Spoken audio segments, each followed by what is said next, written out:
Hey guys, I'm happy that you are here. My name is Bechoy and I am your plantito from Mindanao. Tara at samahan niyo ako sa aking plant journey.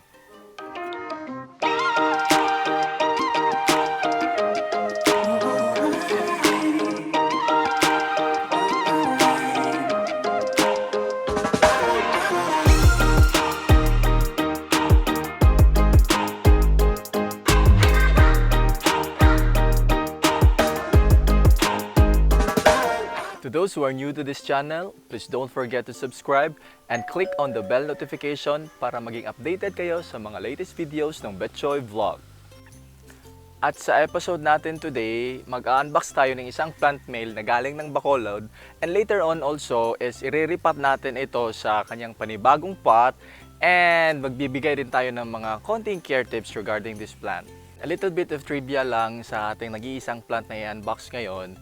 This is a rare to find philodendron, and in fact this is included in my wish list for the year 2021. To tell you guys, I already have this plant and unbox na natin ito before together with our other plants. But the one that I got before is a juvenile pa lang. Medyo maliit pa lang siya at ang cute niya pa. And then I told myself na siguro later on, pag makahanap tayo ng a bit bigger na medyo mas malaki na plant na ito, then probably I'll be getting one.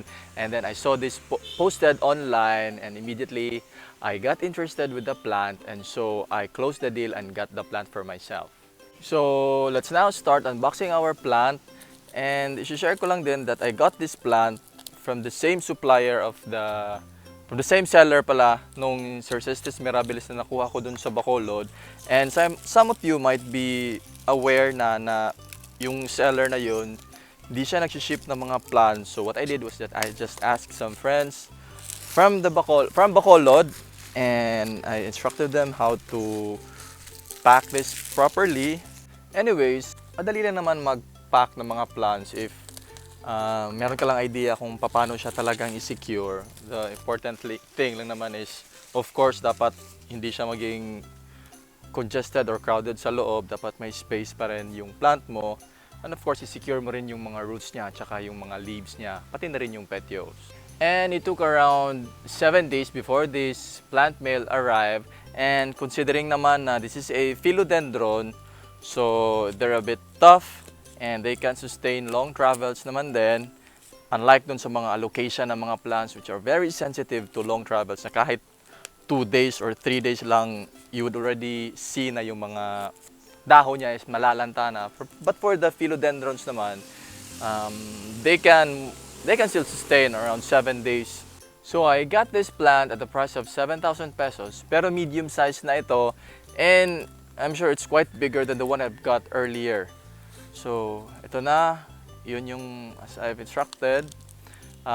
Nilagay lang siya sa isang plastic bottle na 1.5 soft drinks, and kinap lang siya sa midway para doon ipasok yung ating coconut husk and yung ating plant.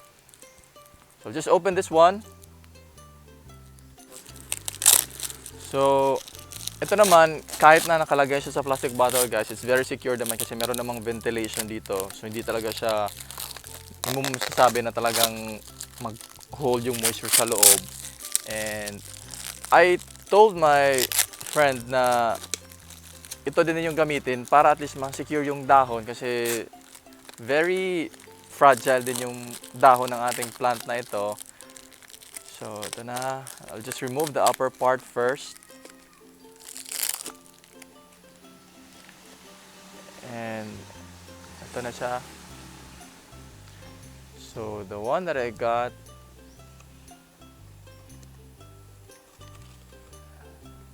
this is my second philodendron mame. Meron na siyang 4 leaves, and medyo malaki na talaga siya as compared to the one that I've got earlier, which still has 2 leaves, and sobrang cute pa nun. And I'm really happy with this second mame that I've got kasi ma-appreciate ko na talaga yung beauty niya. Medium size na siya, and also meron na siyang 4 leaves. Pero I don't know if makikita ba ninyo guys, but I think this is the oldest leaf niya, itong medyo nag-yellow na, medyo nag-brown. I think ito yung pinakalumang dahon niya. Then yung meron siyang pausbong dito na pang-apat na dahon. So for Philodendron mamays na ganito na yung size niya, you can already appreciate the beauty of this plant and nagiging obvious na yung mga silvered patterns niya dito sa gitna ng dahon. And also, pati yung shape ng kanyang leaves. Makikita mo talaga na heart shape. Pwera lang dito kasi mukhang may damage ata yung sa dulo nito. But it's still okay. And I'm pretty sure na yung pinakabagong dahon niya will be a very beautiful one. So, I will now remove our mamey from this container. So, as I've instructed, yung ginawa nila is nilagyan lang ng coconut husk. Of course, wala itong soil. Ito lang yung nakabalot dito at saka medyo moist siya para naman makasustain yung plant natin at hindi siya ma-dehydrate all throughout the travel. And i-take note lang natin guys, for plants na isi-ship to other parts of the Philippines and it would take around 2 days, 5 days or ilang days pa yan, it's very important na dapat dry yung plant natin except for the root system. We need to have it in a medyo moist lang na medium, which is this one. But for the leaves and for the petioles, dapat dry talaga siya kasi kung medyo basa siya at saka ita-travel siya and considering na naka-enclose siya sa isang container, there really is a possibility na baka masira or maalanta yung ating plant. And ito na, I'm slowly removing the coconut husk and this is the root system of our mamey and it's very healthy. I don't see any damage here and it's well rooted na guys. Ganda niya at saka ang haba din ng node niya. So, napakaganda ng ating Philodendron mamey na plant. So, after natin mag-unbox ang ating plant, immediately re-repot na natin ito and ito na yung pot na napili ko. In choosing our pots for our plants, it's very important to take note na dapat yung size ng ating pot is akma din dun sa root system ng ating plants. Hindi dapat masyadong malaki, hindi din naman dapat pwede na yung sobrang liit din. So dapat tamang-tama lang, so just like this one. And for the soil mix naman na gagamitin natin guys, I already have this pre-mix na soil mix and this is my aroid mix. And this is actually ideal talaga para sa mga aroid plants and that includes our Philodendron na plant. And for my aroid mix guys, ito na naman yung mga components niya. I used 30% of cocoa cubes for this one. Meron din akong 20% na cocoa peat and another 20% of pumice. And I also added 15% of vermicast and another 15% of rice hull. So for the aroid mix na ginawa ko guys, yung pinaka main objective natin dito, yung pinaka main goal talaga natin is makagawa tayo ng medium na of course it can hold moisture, it's aerated, it is chunky para naman makahinga yung ating plant, pero at the same time well draining pa rin siya and of course dapat meron din siyang mga nutrients. And ipo-point out ko lang din guys that this medium that I'm using for my Philodendron mamey, this is soilless, meaning wala itong loam soil. And i-emphasize ko lang din guys that for each plant, they need a different kind of soil mix. Just like sa ating mga alocasias, for those kinds naman, yung mga alocasias, they prefer na dapat loam yung kanyang medium. And for anthuriums naman, they have different needs na naman, so as with our Philodendron na mga plants. And the soil mix really plays a vital role para naman sa development ng ating plant. So if mali yung soil mix na gagamitin natin, we could not expect na maganda rin yung kalalabasan ng ating plant. So guys, we will now start our repotting and the first thing we need to do is of course to check our pot if meron ba siyang holes. So it has some holes in here. And then susunod ko is lalagyan ko ng mga coconut cubes yung bottom part ng ating pot para if ever, kung magwa-water na tayo, hindi mawawash out yung mga components ng ating medium. So, we'll add in a bit of our mga 1/3 muna. Lagyan muna natin ito ng mga 1/3. And as you can see guys, I'm using bare hands when I'm doing my gardening works kasi mas comfortable talaga ako with bare hands. Hindi ako masyadong, parang I feel so weird when I'm using gloves when I do gardening work. So, ganito lang siya. And if ever wala kayong mga cocoa cubes, you can use other alternatives naman like yung mga tree barks. For pumice naman, kung wala kayong pumice, you can also use yung mga small stones or yung mga pebbles as an alternative. I keep on saying this again and again para naman ma-remind tayo. And kung hindi talaga present yung mga components na na-mention ko, we can actually use other alternatives. Hindi naman pwede na maging strict lang tayo na yun na talaga yung gagamitin natin. So as with the vermicast na na-mention ko, kung wala naman tayong vermicast, walang available na vermicast in your area, you can use animals manure, yung sa cow, yung sa horse, or sa goat. So, different scenarios calls for different actions. Ganun lang yun, guys. So, lalagyan na natin ito ng ating soil mix. And ensure lang natin na hindi madamage yung mga dahon. So, I've already filled this one to mga almost 2/3 na siya. I know that there are some other plantitos and plantitas na naglalagay sila ng mga coco cubes as toppings. But for me, yung preference ko is hindi ko lang siya lalagyan kasi I find it really difficult and challenging to check on the soil condition. Mahirap kasing ma-check kung medyo basa pa ba yung soil or moist pa ba or medyo nag-dry out na siya kung may mga coco cubes na nasa toppings. So for me, yung preference ko is okay lang din na may coco cubes pero kukonti lang, hindi yung talagang balot na balot yung surface ng ating potting mix with the coco cubes. So guys, segue muna tayo ng saglit. Let's talk a little bit about repotting plants. So based on my experience, there are various reasons as to why we need to repot our plants. Number one, kung galing ito from other places, kasi usually coco peat lang yung ginagamit na medium pang cover dun sa ating roots. So, hindi talaga makakasustain yan all throughout. So, we really need to repot our plant. Another scenario also na dapat natin i-repot yung ating plant is kung nakikita natin na yung mga ugat ng ating plants ay nagsisiksika na dun sa ating pot. So, that means medyo manliit na talaga yung pot natin for our plant and we need to transfer it to a bigger pot.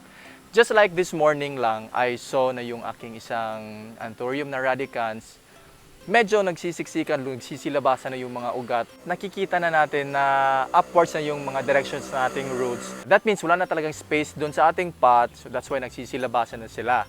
Another scenario naman na kailangan natin mag-repot ng ating plants if nakikita natin na wala na siya masyadong development. So probably lang guys, I'm not saying directly na yun na talaga. So probably, hindi na siya masyado hiyang sa kanyang soil mix. Maybe they prefer another soil mix. So we really need to repot that plant.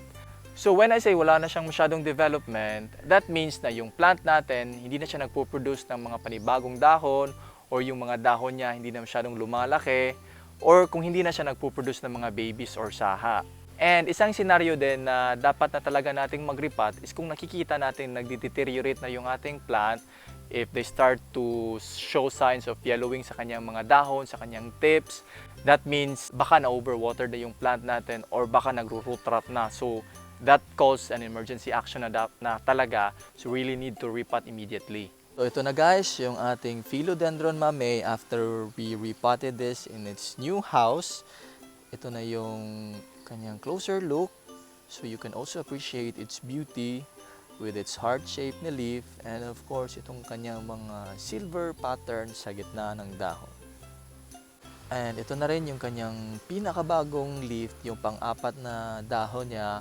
And papakita ko rin sa inyo yung ating soil mix na ginagamit. This is really chunky and ito makikita natin yung mga iba't ibang components ng ating soil mix. At ito din guys, i-highlight lang natin na yung difference ng ating mame with other philodendrons, yung kanyang petioles. Maybe you can see it here na medyo flat yung part niya dito, at saka dito naman sa underside niya yung medyo curvy. It forms a letter D. And for our newly repotted na philodendron mame guys, I'll be placing this one in an area na bright and shaded area lang muna. So wala munang direct morning sunlight for maybe a week or two. And then hindi ko muna ito water siguro after 2 or 3 days muna kasi the weather also today, it's a bit cloudy and medyo maulan, so medyo humid pa yung environment natin. So it also goes with your other plants na kakaripat lang. I highly recommend na ganun yung muna yung situation nila bright and shaded area lang din muna, and then wala munang watering for 2 to 3 days. So guys, dito yung area ko, yung nursery area ko. So dito ko nilalagay yung mga plants ko na kakaripat lang or kakapropagate lang. So just place it here together with some other plants na kakapropagate ko lang. So meron ako ditong, kasama din niya yung kanyang napaka-cute din na mamay. And itong kakaripat ko lang din na Brazil. At itong burley marks natin. At dito din nakalagay yung aking mother na pink princess at yung kaka-repot lang natin ng mga alocasia nobilis. So in this area here, bright and shaded siya. Wala talagang direct morning sunlight dito. And kung uulan man, hindi din ito natatamaan ng ulan. So that's it guys. That would be our episode for the day. And I hope na nag-enjoy kayo sa ating short na unboxing and repotting video for our philodendron mamay. And before we end this video, let us do some shoutouts first. I want to say hi to Janus Nguyen from Vietnam. Thank you for always watching our video. Hi then kay John Lloyd Kaligdong. I want to say hi to Natasha Love. Hi then kay Sir Miguel Eldefonso. Shoutout kay Christopher Salamat. Hi then kay Abel Capitle. Hello kay Jose Erne Buelos. Hi then kay Ma'am Doris Saulon. Hello kay Ma'am Mila Gonzaga. Shoutout also kay Gaspar Aguilar. Hello then kay Ma'am Eva Rivas na palaging nanonood ng ating vlog. Hi then kay Adeline Belga. Hi kay Ma'am Brenda Bacligsol. Hello kay Nick Oriel Nortes. Hi then kay Greg Iyo. Hi kay Ma'am Lynn De La Cruz. Hi then kay Ma'am Rosalyn Avila. And hi kay Ma'am Tess Sugano. Please follow me on our social media accounts. On Facebook, our page is Bechoy Vlog. And on Instagram naman and LYKA, our ID is Bechoy_vlog. And let's talk about plants. So if ever meron kayong mga questions about plant cares or may mga plants kayong gustong ipa-ID, you can send me a message sa ating mga social media accounts and I will try my very best na ma-answer yung mga questions. Please don't forget to like, share, and subscribe. And of course, pakiclick na rin po ng bell notification para maging updated kayo sa mga latest videos ng Bechoy Vlog. Once again, this is Bechoy, your plantito from Mindanao. Happy planting!